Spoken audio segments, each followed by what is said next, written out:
En representación de la Defensora del Pueblo de la Ciudad de Buenos Aires, María Rosa Muñoz, y vamos a exponer algunas consideraciones respecto eh, de la discusión sobre el precio de gas natural en el punto de ingreso al sistema de transporte, cuál va a ser el impacto respecto de los subsidios que el Estado Nacional va a tomar a su cargo, va a mantener, va a modificar, y cuál podría ser el impacto en la tarifa final que van a abonar los usuarios y las usuarias de este servicio público esencial. Digamos una vez más, se ha repetido muchas veces y nos parece correcto, y además aplaudimos que en la convocatoria a esta audiencia se haya mencionado el tantas veces reiterado fallo CEPIS.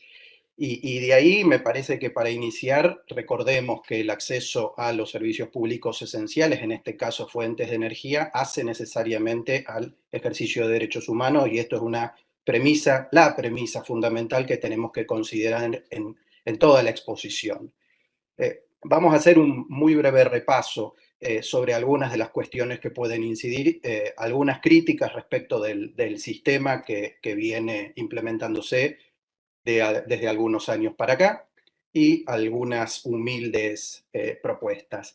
En algún punto puede que nos desviemos del eje central de la audiencia, que es el precio del gas a boca de pozo, pero obviamente esto tiene impacto en la tarifa, es decir, en los derechos, en la afectación de derechos que pueden sufrir los usuarios. Por eso esta referencia inicial a los servicios públicos esenciales como condiciones necesarias para el ejercicio de una cantidad de derechos humanos. Ya se ha mencionado, no quiero abundar sobre el tema. Eh, Hay un punto a tener en cuenta, que es la magnitud de los aumentos en este servicio que se dieron a partir del ya conocido tarifazo desde el año 2015. Del 2015 a la fecha, según nuestros cálculos, en varios casos que tomamos como referencia, categorías residenciales iniciales, R1, los aumentos van, si consideramos, reitero, 2015 a la fecha, desde un 2.200% hasta un 7.600%. Este me parece que es un dato que no debemos dejar de soslayar. Eh, Estos aumentos, obviamente, si lo comparamos con aumentos de salarios mínimo vital y móvil, jubilaciones y etcétera, vamos a notar la diferencia y el enorme impacto que representa en el bolsillo de cualquier usuario, de trabajadores, jubilados, pensionados, inquilinos, todo lo que acá hoy en esta audiencia ya se dijo. Es decir, los cuadros tarifarios no pueden exceder la capacidad de ajuste que tienen las personas y las familias, y entendemos que ya nos encontramos en muchos casos, sobre todo hablamos de poblaciones con derechos vulnerados, se encuentran al límite o, como vamos a ver después en algunos ejemplos, por sobre el límite. Reconocemos que en estos últimos años ha habido una importante desaceleración en el porcentaje de los aumentos, pero lo que ocurrió desde el año 2015 no debemos olvidarlo. Eso ha tenido un impacto y los efectos de ese impacto se siguen viendo. Para hablar de situaciones puntuales, vamos a referirnos, por ejemplo, a la resolución 14 del 18 de la entonces Secretaría de Energía, que eliminó los topes porcentuales establecidos en la resolución 212 del 16, que intentaban mitigar el impacto de los aumentos impulsados por la RTI. Vamos a reiterar, como hicimos en la audiencia anterior, es evidente que al eliminarse esos topes mencionados, la situación en las liquidaciones, en las facturas concretas, se agravó. Además, la resolución 14 del 18 elimina bonificaciones que registren ahorro en el consumo, y esto, además de perjudicar a los usuarios, nos parece una contradicción, porque la idea era, es y será concientizar a la sociedad sobre el uso racional de la energía y beneficiar o premiar cuando esto ocurre. Un segundo punto que no debemos dejar de considerar, y también se ha reiterado, recién expositores y expositoras lo mencionaron, es que ya venimos con prácticamente 2 años de pandemia, y esto complejiza mucho más el panorama, porque la pandemia ha afectado en la situación microeconómica de una cantidad de personas, de usuarios y de familias. También se ha dicho, y lo notamos en la Defensoría del Pueblo, se incrementan los casos de personas con deudas, de personas que no pueden pagar las facturas y van acumulando esas deudas, en muchos casos acceden a créditos, muchas veces informales, para abonar esas facturas, con lo cual quedan endeudados, y esto se va haciendo una especie de bola de nieve, de círculo vicioso, que nuevamente alertamos para que no se profundice. Respecto de los cuadros tarifarios, el primer punto a considerar, y que nosotros entendemos es el más sensible y es el más importante, que es la tarifa social. La tarifa social es la herramienta que tiene que proveer el Estado para que toda persona y toda familia que no pueda abonar el servicio tenga acceso igual al servicio. Aquí también hubo un claro retroceso en la modalidad de la tarifa social a partir de diciembre de 2017, y también queremos denunciarlo cuando empezaron a aplicarse los bloques de consumo. También se ha dicho hace un ratito, estos bloques establecen un límite de la cantidad de metros cúbicos que en muchos casos es tan mínimo, sobre todo, por supuesto, en época de invierno, que hace que personas y familias que necesiten tarifa social terminen pagando un poco menos que lo que pagarían sin tarifa social.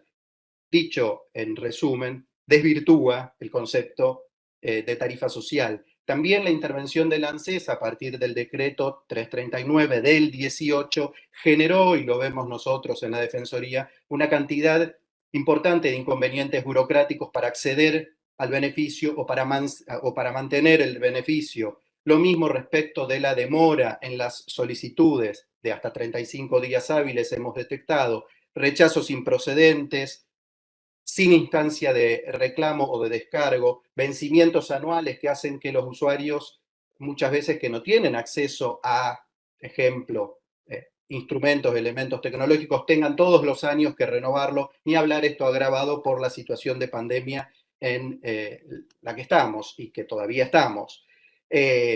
Nosotros esperamos que las decisiones respecto de los aumentos a partir en esta audiencia y también en la audiencia anterior del 19 de enero, tengan en cuenta las expresiones que aquí estamos virtiendo y que se han vertido los colegas preopinantes. Nos parece que está claro que el Estado tiene que paulatinamente eliminar subsidios. El problema es que esto no afecte sobre personas y familias que ya están al límite de la afectación. Acá aparece un tema que para nosotros es importante y que es central, que es la segmentación de tarifas, por ejemplo, por georreferenciación geográfica, por supuesto, entre otras cuestiones. Bueno, acá, por supuesto que nos parece que ese es un camino, la segmentación. No es razonable que el Estado subsidie a los sectores pudientes o a los sectores que pueden pagar una tarifa plena. Pero acá sí queremos subrayar la necesidad de hacerlo con la mayor racionalidad y con el mayor cuidado posible. ¿Por qué? Porque a partir de la presunción de poder adquisitivo en determinado barrio o zona de una ciudad, es simplemente una presunción. Hay una cantidad de casos excepcionales. Por eso necesitamos, entre otras cuestiones, una campaña informativa consistente, una instrumentación razonable, mejor que la que existe en la tarifa social. Recién mencionaba algunos de los problemas recurrentes, para evitar que se le exija el pago de una tarifa plena a un usuario que no está en condiciones de pagarla. Es decir, hay zonas que en general tienen ingresos, zonas geográficas que en general tienen ingresos altos, pero todos conocemos, admiten excepciones particulares que deben contemplarse antes, tener vías de reclamo rápidas, eficientes, amigables para el usuario. Ejemplo, jubilados con ingresos apenas por encima de los 2 salarios mínimos, trabajadores que son inquilinos de ingresos medios, grupos familiares que si bien eran de clase media están pasando por dificultades económicas. Estos casos son excepcionales, pero son generalizados también. Estamos hablando de casos de laboratorios. Y también tenemos, y lo hemos visto, personas que cumplen con los requisitos para ser beneficiarios de la tarifa social y por distintos motivos no accedieron a la misma. Entonces, para sintetizar respecto de este tema, si se avanza en el proyecto de segmentación de tarifas, es importante evaluar muy bien las zonas la modalidad de procedimiento, brindando la mayor cantidad posible de tiempo, de espacio y de recursos para evaluar caso por caso aquellos que no respondan a la lógica general de la medida. Nos parece, en resumidas cuentas, que si se establece una disminución en el porcentaje que actualmente asume el Estado para afrontar el costo del gas a boca de pozo, se debe tener el mayor de los cuidados posibles para no agravar la situación económica de una gran parte de la población respecto de los puntos que exponíamos hasta recién. Desde la Defensoría del Pueblo de la ciudad, como propuestas, como humildes propuestas, nos parece, eh, vamos a resumirlas en 2 puntos para que toda persona pueda acceder a una tarifa, como lo dice el fallo CEPIS, la Corte en el fallo CEPIS, a una tarifa justa y razonable.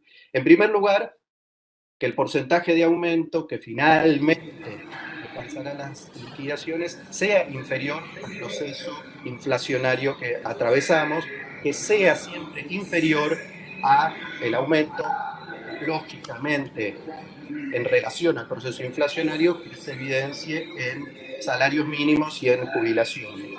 En segundo lugar, nos parece imprescindible robustecer las medidas que resguardan la situación y las necesidades de los sectores con los derechos vulnerados. Hablábamos antes de la tarifa social.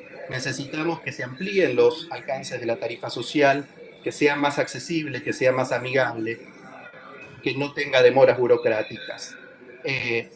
Para poner un ejemplo, para Ya estudiar, estamos en tiempo. nosotros desde ya pensamos que corresponde extender el límite de ingresos de 2 a 3 salario mínimo vital y móvil para acceder a esa tarifa social y fundamentalmente, lo que decíamos recién, ampliar sustancialmente los llamados bloques de consumo, incrementando la cantidad de metros cúbicos establecidos o regresando al esquema previo, anterior a la resolución que impuso estos bloques de consumo que mencionábamos antes. Para terminar y no excederme en el tiempo, tenemos la expectativa de que las consideraciones y estas simples propuestas que realizamos sean tenidas en cuenta al momento de tomar decisiones que finalmente afectan los derechos de usuarias y usuarias en un contexto difícil, todavía pandemia, todavía crisis económica.